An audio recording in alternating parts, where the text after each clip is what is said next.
In today's video, we're going to be talking about a particular type of online scam called phishing. Phishing is a social engineering scam where the bad guys try to manipulate you into clicking on a link or downloading a document that's going to help them in getting your money or your personal and private information or other data that you may have that they may want.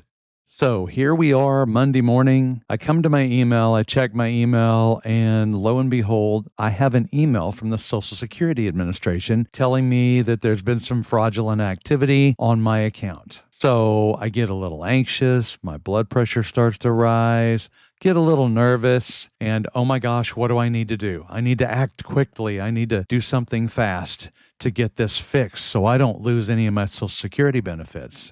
No. Wrong. That's not what we need to do. What we need to do is calm down, think clearly, and take a look at this email and see if it's authentic, see if it's real. The first thing that we want to do is we want to look at the sender. We want to look at who sent this email. Well, this came from Ian Roberts, and the email address is mdrayton405060@gmail.com. Well, Gmail, as we all know, is a free service. You don't have to pay for your emails. But I'm pretty sure that the Social Security Administration, they're going to have enough money to pay for their own email addresses. So if somebody from Social Security Administration is sending me an email, that email address is going to be their name at ssn.gov or socialsecurity.gov or something to that effect, and probably not a Gmail address. Sometimes the email addresses will be masked. In other words, it'll say Social Security Administration up here. It won't say an email address. What we can do on most emails, whether it's Gmail or Outlook or whatever, you can usually at least mouse over the sender's name and some sort of a window is going to pop up and tell us what the email address is that it came from. Here, if I do that, I get this. It pops up and it tells me it's mdrayton405060@gmail.com. So I already knew that, but if it just said Social Security Administration up there, I'd be able to mouse over it and see what the email address is. Most of the time that works. If that doesn't work, I don't know about the other carriers, but with my Hotmail address or Outlook.com or one of those Microsoft addresses, you can click on the three dots, more actions, and you can click on view and view message source. Now it gives me the source code behind the email address, which gives me a lot of information.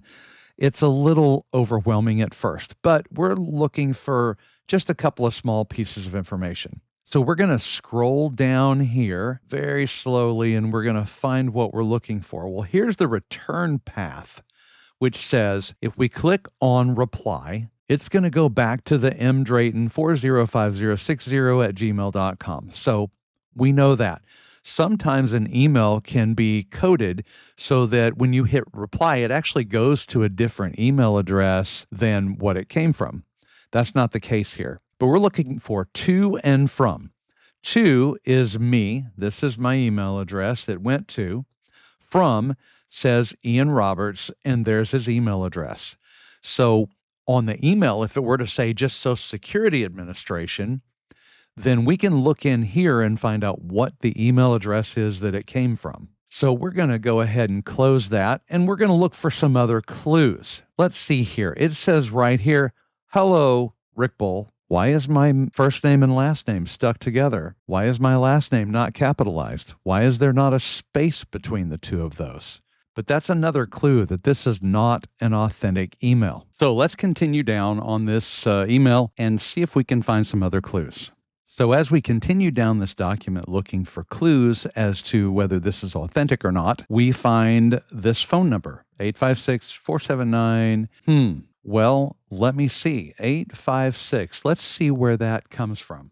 856 area code covers southwestern New Jersey. Now, I guess it's possible Social Security Administration is located there. I wouldn't know.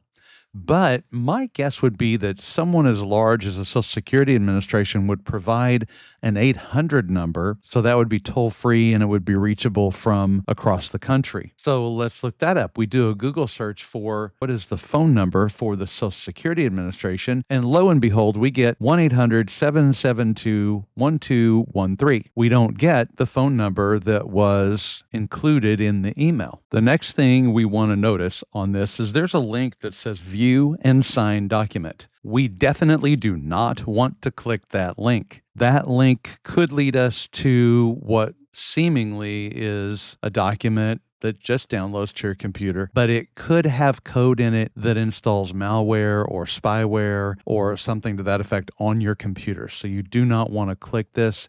It also could lead you to a website. It could have all sorts of nefarious uses. So we don't want to click that. If we are curious to see where that link leads, we can slide our mouse over that link and stop. Most of your email carriers will let you see what the link is if you just mouse over it. Do not click that button. And that one is a place called fakedocumentstorage.com. That's an indicator that that's something we don't want to click. Now, the link that shows up there may seem completely innocuous. It may seem like something that's not going to cause us any harm whatsoever. No matter what your curiosity level is, we've already seen too many red flags. Do not click that link. It's just going to cause you problems. Now, what are our next steps? What do we want to do next with this email? Well, the first thing you might want to do is report it to the organization that it's trying to emulate. So this being the Social Security Administration, I opened up another tab and I did a Google search for where to send Social Security Administration fraud reports. It came up with this information. We can visit the website at oig.ssa.gov, or here's a fraud hotline that we can call, and they would be more than happy to walk us through what to do. They're probably going to ask us to forward that email to them so that they can hunt down this threat actor and take him to justice. After we've reported this information, if that's what you want to do, the next thing you want to do is block this sender, delete this email completely from your mailbox and ignore it. You have seen way too many red flags at this point, and you know this is fake. If you called the fraud hotline, they have confirmed for you that it is a fraudulent email, and you have saved yourself a lot of grief and maybe a lot of money. So this concludes our video on this style of phishing attempt. I hope it helps you to protect yourself against these kind of bad guys and scam artists and keep you safe. Thank you for visiting Texas Technology Services. Please like and subscribe and share this video with anyone who could benefit from it.